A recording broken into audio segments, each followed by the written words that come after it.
Srimati Mahua Moitra. Honourable Speaker, sir, I stand on behalf of my party, the All India Trinamool Congress, to oppose the Criminal Procedure Identification Bill 2020, which was introduced by the Minister of State in this House last week. It was a repealment of the original Identification of Prisoners Act 1920. The introduction of this bill was met with very vigorous protest by the opposition, and in one of the very rare instances that I have seen, that an introductory stage of the bill itself, we had sought a division. The original Act of 1920 was passed by our British colonizers, and they did this in 1920 to control nationalist forces and increase surveillance. And they had authorized authorities to take photographs, to collect footprints, and to collect palm prints, fingerprints of convicted people, and also in certain cases non-convicted, and store them. Now, how tragic is it, how ironic that a century later, 100 years later, that we have an elected Indian government. This is not a British era colonizer. It is an elected Indian government who claims to be more nationalistic than any of its predecessors. And today you are bringing in a law that is more intrusive, that collects more data than the original law, and has fewer checks and balances, fewer safeguards than even the British era law did. It is very ironic. The stated objective of the Criminal Procedure Bill of 2022, which was introduced, as set out in its statements of objects and reasons, is to update the law by taking into account new techniques of measurement and identification that have evolved over the last century. And the bill seeks to authorize police and prison officers to take measurements of those who have been arrested, detained, convicted of any person directed by a judicial or executive magistrate. The key words here are any person. The bill has redefined the term measurement to allow police to take retina scans, iris scans, fingerprints, palm prints, footprints, physical and biological samples, and even behavioral attributes, which are what? Which is your signature, which is handwriting. So anything that is referred to under Section 53 or 53 of the Code of Criminal Procedure 1973 falls within its ambit. The original Act, remember, was only photographs and palm prints and fingerprints. This has increased the ambit. So what is it that is so dangerous about this bill? I'm going to try and explain it in layman's terms so everyone who's watching this can understand how this affects us. Because I remember opposing the UAPA bill, in those days a bill, standing here, and the Honourable Speaker told me that, why are you getting so excited about this? Ye to aatanwadiyon ka liye hai. And I remember answering, saying that, sir, if this bill comes in, tomorrow there is a risk of all of us becoming aatanwadis. And the UAPA has been misused, and today we have a fear that this bill itself may be misused, which is why we are standing up today. Sir, फिर disturb. मैंने क्या कहा था कि इतना क्यों विरोध कर रहे हो? सर, वो रिकॉर्ड में है, सर, मुझे खत्म करने आपने दीजिए। बोला कि अध्यक्ष महोदय ने कहा कि आप इतना विरोध क्यों कर रहे हो? ये आपने कहा था कि आप इतना आप कभी भी अध्यक्ष के मामले में बोलते समय, मैं आपको फिर कह रहा हूं कि बिना कोई ऑथेंटिक टिप्पणी के लिए आसन के बारे में मत बोला करो आप। अच्छा, आप देख लीजिएगा रिकॉर्ड, सर, है रिकॉर्ड में, आपने कहा था, ठीक है। So what is it that is so dangerous about this bill? This law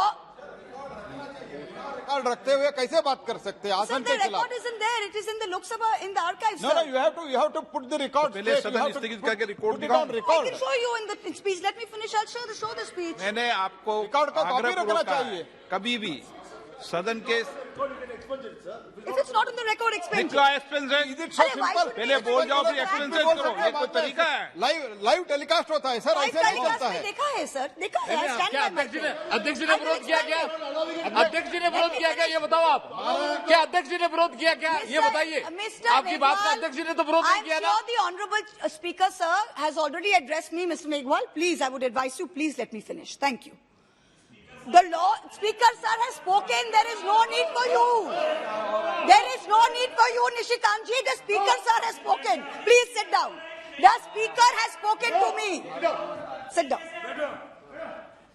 The speaker has addressed me. I have accepted it. This law is being proposed in the absence of any overreaching data protection law, which India so desperately needs today. 5 years ago, we mentioned the data protection law. It is still not being brought in. You are saying that there has been advance of technology in the last decade, which is why we need to repeal it. But with the advance of technology, there is a flip side. The state has even greater powers of surveillance. So when we in this House authorize any legal expansion of the ambit of these powers, we need to ensure that these powers can be controlled, can be regulated. The old act was only photographs and fingerprints. Now you've added retina, you've added biological samples, behavioral. So we are signing off, basically all of us, on much greater powers of the state. So we need to put in very solid safeguards. This bill has no such safeguards. The malefides of this bill are apparent not only in the unconstitutional provisions it seeks to enforce, but it seeks to blur out all distinction, any and all distinction between an under trial, a detainee, a suspect, and a convict. And it is using the words a person involved in any crime. It's a very broad sweep. The expansion of this ambit of the law's operation to people who have been arrested for any offence include people under preventive detention laws. So therefore, the privacy of individuals who are not convicted of any wrongdoing are being put at the mercy of the state. If I would like to quote Faiz Ahmed Faiz, who said, "Tire ilzam bhi, sange dushnam bhi." So you're putting not only ilzam, you're also giving us infamy.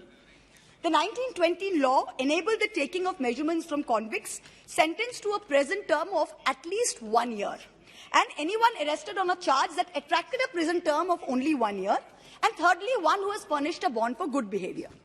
This present bill includes all convicts and anyone arrested under any law or detained even under preventive detention. It is increasing the offences from minimum of 1 year to 7 years imprisonment under Section 3. But as Mr. Tiwari pointed out, the proviso to Section 3 has been very poorly drafted. If it is intended to mean that a person who has been arrested with a connection with an offence punishable with less than 7 years, it is a good thing. However, the use of the word may in that section itself is an escape route, because when you use it with the power of the magistrate to order the taking of measurements, it is nullifying this beneficial aspect of this proviso. So if Section 3 read with Section 5 and the introduction of preventive detention is making this far more draconian than the existing law, I would really request you to look into this. So I suggest that the word may in Section 3 be changed to shall. And it be clarified that under Section 5, the magistrate has no power to direct a person arrested for offences punishable with less than 7 years. Otherwise, Section 3 is completely nullified. Another dangerous thing about this bill, the average life expectancy of Indians is 69.6 years. You are permitting the retention of records for 75 years. And you're allowing the National Crime Records Bureau, the NCRB, to share and disseminate personal data with any law enforcement agency. This violates the best practices of data protection, which is the principle of purpose limitation, which means that you can collect data legitimately for one purpose, but it must be used for that purpose. It cannot be used for another purpose. There's a very vague term in this bill. It says investigation and prosecution of crime. So you can have agencies all over the country with no purpose limitation having access to your personal data. And the collection of data for personal data for some crimes may be very necessary. We understand that. But there is no distinction between those crimes and other crimes. It's a very wide sweep, which can be very dangerous. Now, this bill will make the dreaded Thanedar, even more dangerous. It gives virtual carte blanche to the police for sample collection. The old 1920 Act authorized police officers of the rank of sub-inspector and above. This new bill is letting police officers not below the rank of a head constable and prison officers not below the rank of a head warden to take measurements. So it's lowered the threshold. And if you refuse to take these measurements, that is an offence under Section 186, which is obstruction of duty for public servant, as Mr. Maran pointed out, of the IPC. Now, this bill is allowing police and prison officials to collect measurements regardless of the refusal. This is a violation of fundamental rights, and this is going to shut out any dissent. This is the vagueness and overbreadth of several provisions is extremely concerning. Now, there's no appeal mechanism. If the magistrate says directing it, there's no appeal mechanism against the decision of the magistrate. The most dangerous and insidious aspect of this proposed law is the grouping of those booked for preventive detention. So Indian citizens, like all of us sitting here in the opposition, we can be arrested or detained even before the commission of any act of criminality. You may think we will do something, you may think we will say something, and we could be put under preventive detention. So before doing anything, you can take me and I will be grouped with those arrested for serious offences and convicts. So if this bill becomes a law, I mean, we are entering a full-fledged police state. Any opposition will be brutalized into silence. Now, that is something we must safeguard against. The Home Ministry says, trust us. Yes, we would like to trust you, Mr. Home Minister, but even in UAPA, look at its misuse. You brought in this bill, look at its misuse. I was looking at Mr. Kishan Reddy, who was our Minister of State for Home, putting out the numbers. And if you look at the increase in the number of UAPA cases, from 16 to 19, 5,000 cases were registered and 7,000 people were arrested in the period 16 to 19, but only 2.2% of cases were resulting in a conviction. Preventive detention, 177 politicians arrested in Kashmir after revocation of Article 370, 71 from National Conference, 35 from PDP. When the CAA protests happened, 1,100 people were under arrest, 5,500 kept in preventive detention. There was a 28% increase in the number of sedition cases filed each year. Each year, 28% increase between 14 and 20. So if you look at the arrest of journalists, detentions of journalists in India, I was reading a report by the Free Speech Collective, and it said in the last 10 years, 154 journalists in India were detained, arrested. 67 of these were in 2020 alone. I'm going to now read a quote from the Supreme Court judgment, the state of Andhra Pradesh versus Chala Ramakrishna Reddy, year 2000. The right to life is one of the basic human rights. It is guaranteed to every person by Article 21 of the Constitution, and not even the state has the authority to violate that right. A prisoner, be he a convict or under trial or a détenu, does not cease to being a human being. On being convicted of crime and deprived of their liberty with the procedure established by law, prisoners still retain the residue of constitutional rights. Our democracy, however flawed, seeks to give each Indian equal rights as human beings. Our laws are based on the principle of innocent till proven guilty. I will quote the poet Javed Akhtar, and he says it very nicely. He says, "मुझे दुश्मन से भी खुददारी की उम्मीद है, मुझे दुश्मन से भी खुददारी की उम्मीद है, किसी का भी सर, कदमों में सर अच्छा नहीं लगता, कदमों में सर अच्छा नहीं लगता." This bill places the privacy of individuals at the mercy of the state, allows for the retention of personal data with no framework for data protection whatsoever. I appeal to the government and to the Honourable Home Minister, please send this bill to a standing committee for further deliberations if you don't take it back. Thank you very much. Very good, very good.